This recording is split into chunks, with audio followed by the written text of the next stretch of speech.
राम राम मंडळी. कलम 302 या आपल्या मराठी चॅनलमध्ये आपलं स्वागत आहे. पुरुषांनी कसं वागायला पाहिजे आणि हटाव मिशी असली किंवा त्याचा कर्तव्य, पुरुषाचं खरं जे कर्तव्य आहे ना ते स्वतःला सिद्ध करणं आहे. आणि पूर्वीच्या काळी कसं तलवार हातात घेऊन शेची मुंडकी छाटली म्हणजे तो वीर समजला जायचा. तसंच आजच्या काळामध्ये आपल्या कुटुंबाचं, परिवाराचं रक्षण करून त्यांनी 4 पैसे जोडले, त्यांनी काहीतरी प्रपंचात बदल केला, त्यांनी काहीतरी कमवून दाखवलं, तो खरा पुरुषार्थ. तो दागिना आहे पुरुषाचा. पण हाच पुरुष जर वासनेच्या आहारी जाऊन बरखाटला तर काय होतं आजच्या स्टोरीत बघू.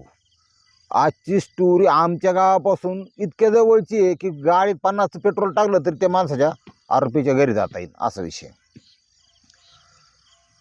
अहमदनगर, अहिल्यानगर, तालुका श्रीगोंदा आणि त्या श्रीगोंद्यातलं पारगाव या गावात घडलेली घटना आहे. आणि पोलीस स्टेशन आहे तालुक्याचं श्रीगोंदा पोलीस स्टेशन. आता या पारगावमध्ये ज्ञानदेव पोपट आमटे हा इसम राहतोय. 3-4 एकर त्याला द्राक्षाची शेती आहे, द्राक्ष बागायतदार आहे.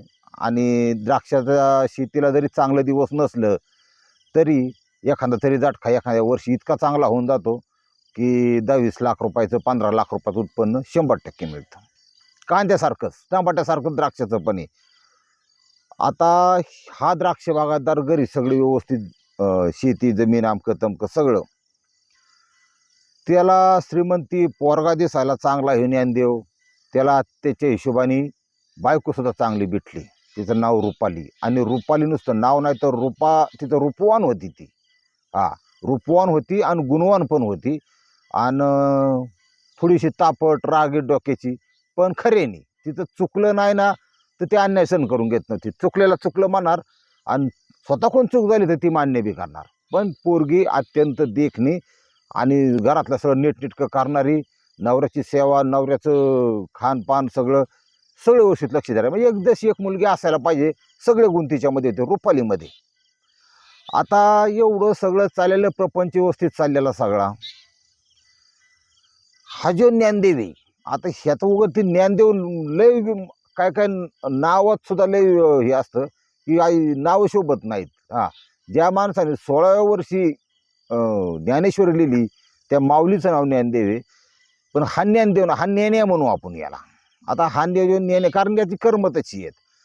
सगळं व्यवस्थित चाललेलं असताना सुद्धा त्याला स्वतःचं सुखच दाखवलं नाही. त्याला वाटलं माझ्याजवळ काय, आणि पैशाचा गर्व माज हा डोक्यात शिरला.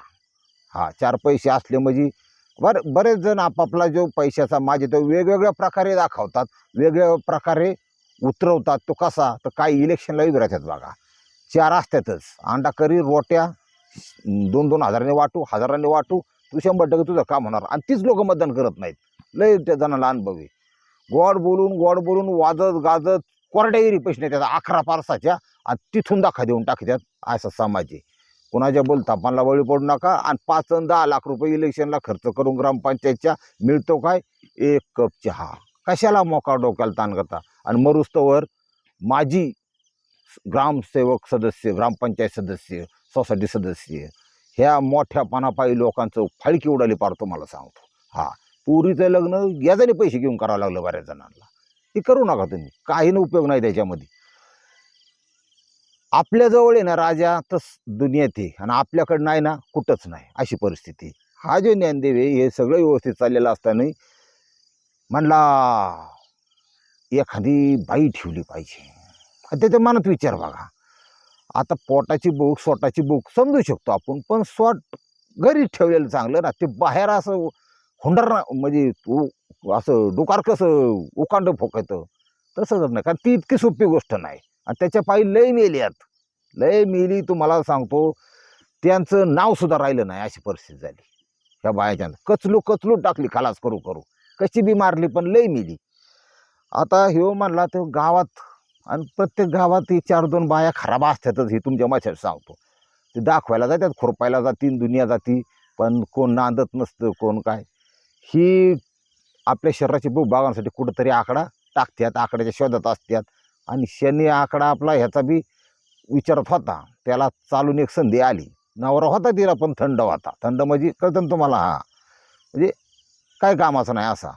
आणि शांत, दिल्या भाकरीचा, संपला विषय. ती बाई ह्यांनी पटावली, ती शारीरिक संबंधाला सुरुवात झाली. आता ही काय कॉलेजचे संबंध नसतात की लय आडवेड प्रेमाच्या कविता आणि दुनियादारी, ती लॉंग टर्म प्रेम नाही. हे प्रेम आणि ते संबंध असं असतं की फक्त एकमेकाची नजर झाली, होकार झाला की कधी येऊ की डायरेक्ट गाड्या भिडत आहेत. तुम्हाला सांगतो, काचा तुटल्या तरी हरकत नाही आणि फाळकं उडून गेलं तरी हरकत नाही, पण गाड्या ह्या डायरेक्ट भिडत आहेत ह्यांच्या. की झाली बा सुरुवात झाली, लागलं एकमेकात, दोघं नग्न झाली. आता विषय असा आहे की हे सगळं चालू असताना ह्या गोष्टीची चर्चा, म्हणजे कसं होतं, शेजारची काय चाललंय कुठं लोकांना लय खेडेगावात असायची की लय घाण सवय असते, बघ कोणाचं काय चाललंय, कोण कसं आहे. लोकांचं असं असं वाटतं कदाचित की आपली लफडी असावात पण लोकांनी करू नये, असे मानसिकतेची लोक असतात. मग आपल्याला मिळत नाही, लोक तिथं कार्यक्रम करतात ना, मग त्याचं खरा बोबाटा अख्ख्या गावात करून टाकतोय. तो पदरगरची भाकर खाऊन अख्ख्या गावात बोबाटा करून टाकला त्यांनी. आईला म्हणे ज्ञानदेव येतोय बा खाल्ल्या आळीला. हा नाही, तीच, दुसरी कोण नाही, तीच आहे. हा असे लय रे धिंगाण चाललाय, काय सांगायचं तुम्हाला. चर्चा दबक्या आवाजात चालू झाली. ते चर्चेचं लोन ह्याच्या बायको रुपालीपर्यंत गेलं. लोक चाट पडायची. जी बाई ठेवली होती त्यांनी, ती बाई दिसायला व्यवस्थित नव्हती, त्याच्यापेक्षा 8 वर्षांनी 10 वर्षांनी मोठी होती. आणि रुपाली इतकी दिसायला देखणी, नवी नवरी. काय लोक असतात, म्हणजे कधी कधी कसं असतं की बाबा काय ते डोक्याच्या बाहेरचा विषय, म्हणजे ह्याला किती अक्कल होती या नेण्याला, ते तुम्ही त्याच्यावरून समजू शकता. रुपालीला जशी गोष्ट लक्षात आली, म्हणले इंजिन माझं, डिझेल मी भरीते, फुटबॉल माझा, आणि बरणं काढाय लोकांचं जमणार नाही. आपलं हितालचंच बरणं काढायचं, सांगडाय घरीच काढायचा, डोकं लावायचं नाही. तिने तिच्या भाषेत सांगितलं. सुरुवातीला बांधली तणली, फरक नाही, चालूच राहिला ह्याचा रामराट्टा चालूच. तिने 8-15 वाडं बघितली, बोचकं बांधलं, डायरेक्ट माहेर आला. म्हणली येत नाही मी, तू नीट वागत असला तर येते. हा गेला आणायला, आणि म्हणला नावा परपंच कायला माझी आबरू आला होती, तू चल नांदायला. मी माझं कुठं काय नव्हतं, तुझा संशय येतो फक्त, तसं अजिबात काय नाही. आणि जर माझं असलं तर बाबा मी असं म्हणतो की आतापासून सोडून दिलं, पण मला माफ कर, असं कर तसं कर. केलं माफ तिने. आता नवरा बायकोचं भांडण आहे बाबा, सकाळी लय बांधल्या तर संध्याकाळी म्हणते बा जेवला का, असा विषय असतो. आली परत नांदायला, म्हणजे जाऊन द्या बा. नांदायला आली, महिन्या 1.5 महिन्याचा 2 महिन्याचा कालावधी गेला. तर तिच्या परत लक्षात आलं की फुटबॉल तिकडंच पाणी उडीत, इकडं काही आपल्याकडे येईना, आपल्या हिरीकडं लोकांच्या हिरीतून हे पाणी उडीत आहे. मग हिने पाळत ठेवली त्याला. एक दिवस रात्री 9-9:30 वाजता कॅच केला, म्हणजे फक्त बघितला लांबून. हा असं आहे का. 9 वाजता बाई रुपाली गेली बुवा त्या बाईच्या इथं. हा नवरा नव्हता तिथं, ती गेली. तिचा नवरा तर काय गप आपलं ती चुलीला जाळगाळीत बसलं होतं, बाहेर होईल. अशी त्या रुपालीने तिची जिंजी धरली. म्हणता जिंजी कशाला म्हणतात आमच्याकडे, केस लांब लांब, जिंजी धरली, खाली लोळावली. आणि ती बायांच्या बांधण्यात बलेने पडून आहे. तुम्हाला सांगतो, लाखाचा एक शब्द काय सांगायचे. कुत्रे म्हणली, तुला जर माझाच नवरा भेटला होता का, तुला लय आग असली तर तिकडं गाढव गोढव बघ. ती लय अवघड असं तुम्हाला कळायच नाही आतल्याशिवाय, ती ग्रामीण भाषेतल्या शिवाय असतात त्या. ती असं म्हणल्या तर बाकीच्या 4 तिथं काय गडी शिरत नाहीत बायांच्या बांधण्यात. मग 4 बाया येतात, तिला 2 वडून धर, हिला 2, तुम्ही तंडू नका, बांधू नका, काय नका. पण जी बाई ठेवली होती त्या बाईची पुरी इज्जत काढली हिने, कालवा केला. खबरदार म्हणली, आता फक्त तुला लोळावली आज तू जर. आणि कसं असतं, पुढच्या बाईने प्रतिकार जास्त केला नाही, त्याचं कारण म्हणजे जी बामठीची ना चुकी ती फक्त अशी म्हणायची, बाबा तुझा लय देखना देवा आहे तर तुझा नवरा तू बांधून ठेव, तुझ्या लुगड्यात बांधून, म्हणजे लुगड्यात घालील नाही तर परकरमध्ये घालून ठेवी, तुझा काय संबंध नाही, माझं मी बघीन काय करायचे. खबरदार म्हणली, तू त्याला जर परत घरात घेतला तर माझ्याशी गाठी. चांगला हाग्यादम टाकला, थोडी कालवा झाला, बांधणं झाली, मिठामिठी केली. बायांचं म्हणलं का जाऊ नका वाढू, आता शब्दाने शब्द वाढतो. हिला हुसकून दिली, तिला घरात घातली, झालं. आली घरी परत. त्या जी ठेवलेली बाई होती त्या बाईंनी हा विषय त्या पारगावमध्ये एवढा मनावर घेतला की ती म्हणली, आपल्याला अशी जर माझी आबरू जात असेल ना, हा मोडदा नव्हतं तरी नेण्या काय 10 रुपये सुद्धा देत नाही. हे चाललं होतं आपलं माझ्यानी. याला जवळ तिला राग आला जरा आणि शिव आपला फोन करायचा, काय आहे का नाही आंबाटवला आज, हा लई दिवसाचा गॅप पडायला लागलाय. तू आणि तुझी विहीर, तुझी बायको, तुझा फुटबॉल तुमची काशी करा म्हणले तिकडं. परत खबरदार माझ्या दारात यायचं नाही. तुझ्यासाठी तू काय मला दिलं नाही, मी काय घेतलं नाही. तुझ्यासाठी मी माझ्या आबरूचा पंचनामा केला आहे. हा लोक गड्याला नावं ठेवत नाही म्हणली, लोक बाईलाच नावं ठेवतात. काय त्याच्यामुळं आता ही तरी कुठं धुतल्या तांदळाची होती म्हणजे तसं पाहिलं तर. पण त्याचं मग नाही मला मग तुझ्याशिवाय जगू शकत नाही, असं नाही तसं नाही. आणि त्याचं कारण असतं, त्याला सायन्स त्याच्या पाठीमाग. तुम्हाला सांगतो, एखाद्या विदाऊट काय म्हणतात त्याला, विदाऊट स्प्रे किंवा विदाऊट कुठलेही तुमचे केमिकल असते कशाची सुगंध वासवीस, जे नॅचरल गंध आहे ना स्त्रीचा, तो घामात लपलेला असतो. आणि त्या गंधाची सवय नाकाच्या मार्फत त्या इंद्रियांना जर झाली, ते मेंदूत त्या गंधाचं जर हे झालं तर ते ॲट्रॅक्शन असं तयार होतं. ते त्याच्या पाठीमागं इतकं गहनशास्त्र, त्याला तुम्हाला दिवस नाही मला पोरायचा सांगायला तुम्हाला ऐकायचा, असा विषय होईल. ते तुम्हाला सोपं करून सांगतो, कुत्र्यांचंच उदाहरण देतो. तुम्ही कधी असं वावरताना बघितलं असन, एखादी कुत्री जर मुतून गेली भाऊ, खाली लघवी पडली त्याची, ती गेली निघून, ते कुत्रं येतं आणि ते हुंगतं बघा, ध्यानात ठेवा. तो काय प्रकार आहे त्याच्या मागं सायन्स ध्यानात ठेवा. हुंगतं म्हणजे ते त्याचे ते घाणेंद्रिय म्हणतात आपण त्याला, इंद्रिय असतात, ते जे गंध आहे तो गंध कॅप्चर करतं. बऱ्याच वेळा तुमची स्वतःची गाडी त्याच्यावर तुमचं कुत्रं टंगडीवर करतं, मुततं. त्याचं कारण काय, त्याचं सायन्स सांगतो की तो जो गंध आहे त्याचा तो युनिक असतो, म्हणजे त्याच्यापुरताच तो युनिक असतो. दुसऱ्याचा दुसरा गंध, तिसऱ्याचा तिसरा गंध त्या टायरवर ते मुतून जातं. याचा अर्थ असा होतो की ही वस्तू माझी किंवा माझ्या मालकाची, किंवा हा एरिया माझा आहे, कुत्र्यांचा एरिया असतो, आणि ते त्याचा गंधच ते सोडून जातं. ही असंही म्हणजे ती त्याच्या मागं लय असं पॉवरफुल विज्ञान आहे. पण तुम्हाला लगेच कळायचं नाही, तुम्हाला दमादमाने मी सांगणारच. ह्या घटनेमध्ये त्या बाईनी आता म्हणजे टंगडं तर फेकूनच दिलं बा डायरेक्ट. जमायच नाही आता, तू बघ तुझ्या बायकोची सोय लाव, तिला माहेर नेऊन सोडवून आता काही कर, पण मी पाहिजे असं ना आमच्या दोघीपैकी एकच. ते ठेवलेल्या बाईने अशी ऑफर दिली. हा जो नेण्या होता, नेण्याच्या डोक्यात इतका राक्षस शिरला तुम्हाला सांगतो. कारण एवढी सोन्यासारखी बायको असून त्याला ती सवय लागली होती त्या बाहेरच्या बाईची उकांड फोकायची. मग त्यांनी डोकं लावलं, म्हणला हिचा बायकोचाच कार्यक्रम करतो. पण ही ज्याच्याकडे पैसा होता, शेती करण्याची अक्कल होती, द्राक्षाच्या फवारण्याच्या औषधाची अक्कल होती, पण याच्यात जगायचं कशी याची अक्कल नव्हती. हा स्वतःच्या डोक्यावर ठेवून हात ज्ञानदेव झाला स्वतः भस्मसात, असा हा ज्ञान्या. यांनी डोकं असं लावलं. तुझं नाही पटत ना, ती बायकोला म्हणायचं बापाच्या त्यांनी सोडायची, तुमची पोरगी मला जमत नाही, घटस्फोट द्या, नाही तर नका देऊ, जाऊन दे गाडी. त्यांनी तसं नाही केलं. तो मला हिचा काटा काढायचा, म्हणजे आता ह्यांनी कायदा हातात घ्यायचं ठरवलं, यांनी हिला मारायचं ठरवलं आणि डोकं असं लावलं. त्यांचं जे घर होतं त्याच्या पाठीमागं अशा काट्या कुट्या भरपूर आहे, आणि संडास बाथरूम आहे, पाठीमाग साईडला तुटाकी जरा लांब, आणि एक साईडला वैरणीची गंध असलेली. म्हणजे तो पाठीमागं काय करतो हे आजूबाजूच्या लोकांना दिसत नाही, कारण आडमुरी होतं. यांनी टिकावून खोरं घेतलं, सरळ तिथं खड्डा खांदायला सुरुवात केली. खड्डा किती खांदला, 6 बाय 4, 4 फूट खोल, 6 फूट रुंद. आता ती बायको म्हणली, ही काय कशाला आदाबताय तुम्ही, ही काय करताय. मला म्हणला अजून एक संडास बाथरूम बांधायची सेपरेट, तुला काय करायची तू बस. तो खड्डा त्यांनी पूर्ण केला 2-3 दिवसात. त्याने काय कोणाला बोललं नाही, स्वतः खांदला. खड्डा खांदल्यानंतर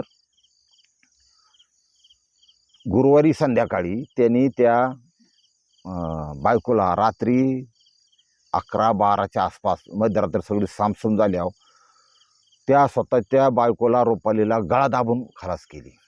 बघा युनियने आता खलास केली. तिचं जागेनं बिगेनं काढून घेतलं, आणि चादर होती, चादरेमध्ये तो तिचा देह असा गुंडाळला, आणि तो त्या खड्ड्यात टाकला. वरून माती टाकली, बुजून घेतली, वर दगाड ठेवलं, काट्या ओढून टाकल्या, त्याच्यावर काट्या टाकल्या, कुत्रे बेत्रे नोकरू नाही म्हणून. तेवढा सगळा कार्यक्रम केला. आणि 11-12 वाजता, दुसऱ्या दिवशी 11-12 वाजता श्रीगोंदा पोलीस स्टेशनला गेला. म्हणला साहेब मला बायको हरवलीची तक्रार द्यायची. आता आजकाल काळ असा आहे की बऱ्याच वेळा पोलिसांना वाटतं की बायको 100% पळून जाण्याचं प्रमाण वाढलं आहे सध्या. कारण नवऱ्यांनी गिफ्ट म्हणून मोबाईल दिल्यात ना, त्यातून तर जुळतं. कधी शाळेतला मित्र असतो, कधी बाहेरचा असतो, कुणी असू शकतं. बाया पळून जातात. म्हणला माझी बायको मी घेऊन श्रीगोंदा इथे, श्रीगोंदा तालुक्याच्या ठिकाणी मग थोडी खरेदी केली आणि म्हणली मला आज मेकअप करायचा आहे.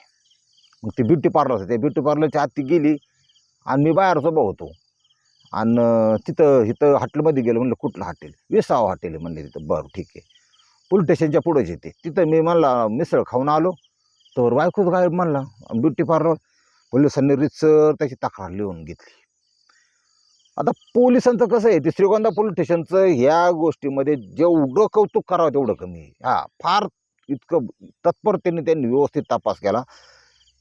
पोलिसांचं कसं असतं, जे सिनियर पोलीस असतात नवीन पोरांचं काम नाही. ते नवीन लागले ह्यांनी फक्त शिकायचं की आपले सिनियर कसे काम करतात, कसा गुन्हा दिशेला. सगळ्यात माझा महत्त्वाचा असतं, पहिला पॉईंट असतो ऑब्झर्वेशन.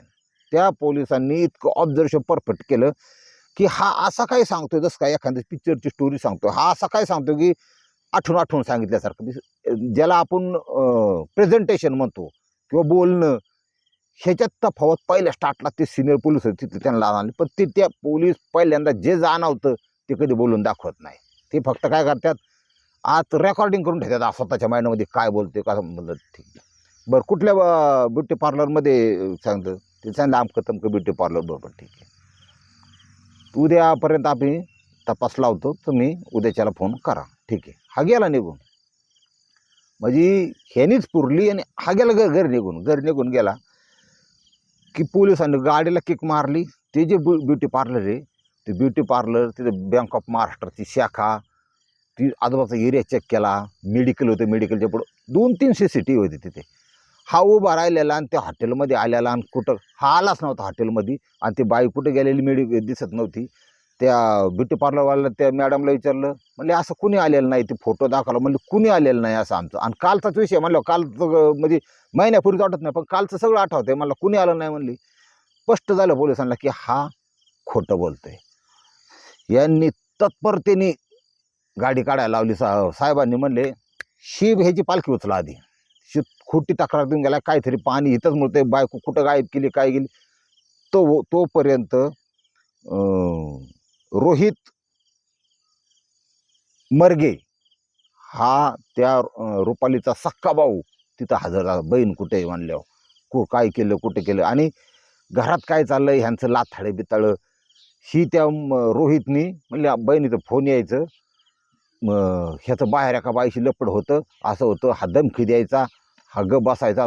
म्हणजे जे काय चाललं त्यांची भांडणं तर नाही सांगायचा. पाहिजे तुम्ही साहेब शेजाऱ्यांची चौकशी करा. घरी आला तो, शेजाऱ्यांची चौकशी केली सगळ्या. म्हणले ह्यांची भांडणं लय चालायची नवरा बायकोची दोघं, आणि ती कारण तीच बाई होती. त्यांनी आहे ते खरं सांगितलं शेजाऱ्यांनी बी. आणि शेजारी कसं आहे, बऱ्याच वेळात म्हणजे आनंदच होतो त्याला की बाबा एक कटकट गेली बा, डोक्याला ताण नको आपलं. असं शेजाऱ्यांचा दृष्टिकोन असाच असतो, चांगलं नाही होणार कधी. ह्या घटनेमध्ये पोलिसांनी जी सिरियसनेस आहे किंवा जे गांभीर्य आहे घटनेतलं त्याच्यावर फोकस केला. म्हणले काही करून हा काय सापडत नाही, हा झाला फरार. यांनी बॅग बिग भरली, पैसे बिसे घेतलं, ओके. आरोपी किती हुशार असला तरी जो बाहेरच्या बाईसाठी स्वतःची बायको मारतो आणि ह्याची अक्कल किंवा गायब करतो, याची अक्कल ही लिमिटेड असली पाहिजे, हे पोलिसांनी ओळखलं. म्हणले त्यांच्या दिशेने प्रयत्न चालू केला. आता ह्या बहादरांनी काय केलं माहिती आहे का, 2 गोष्टी त्या पोलीस वॉच ठेवून. मोबाईल स्विच ऑफ होता, ATM कार्ड बरोबर नेलतं, पैसे कुठून विड्रॉल होतोय, पैसे संपल्यावर पैसे अकाउंटला आहेत, माणूस काढणारच ना. याला कसं वाटलं की आपल्याला कोण पकडू शकत नाही, ओळखू शकत नाही.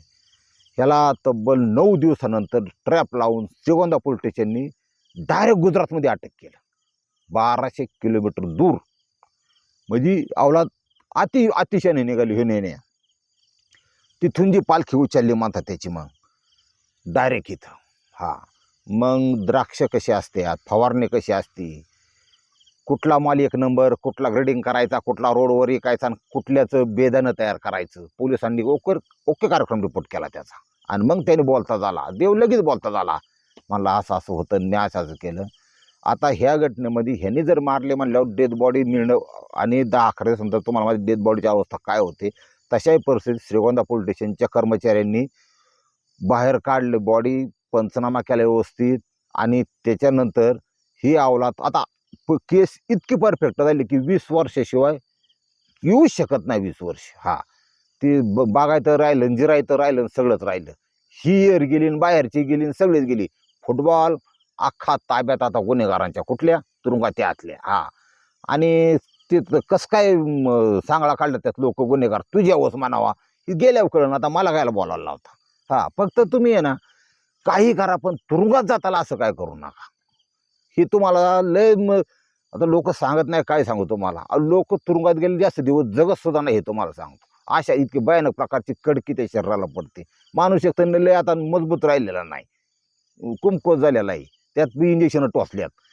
सगळं असं अवघड आहे. त्यामुळं गुन्हा करताना 100 वेळा विचार करा, असं माझं म्हणणं आहे. गुळानी मरतंय ना, त्याला औषध अजिबात टाकू नका, गुळानी मारा असं आहे. ती औषध टाकायची गरज नाही किंवा कायदा हातात घेण्याची गरज नाही. ह्या घटनेमध्ये बायको गेली, शेजारीन अजून आहे. तुमच्या प्रतिशत आहे का आकडा मोकळा? तुम्ही तर राव काय म्हणजे मागचा पुढचा तुम्ही जरा दुष्काळ बघत जा, जरा वला ओलं वाळलं काहीतरी सगळं जाळाय बघत. ती बाई मात्र अजून आहे. कोणाचं काय असं कोण मोकळा असेल तर कॉन्टॅक्ट करा. हा असं माझं म्हणणं काम नाही. कारण हे अनैतिक संबंधामुळेच हा विषय सगळा झाला आणि त्याचा शेवट हा वाईट होतो. तुम्हाला माहिती आणि मला माहिती.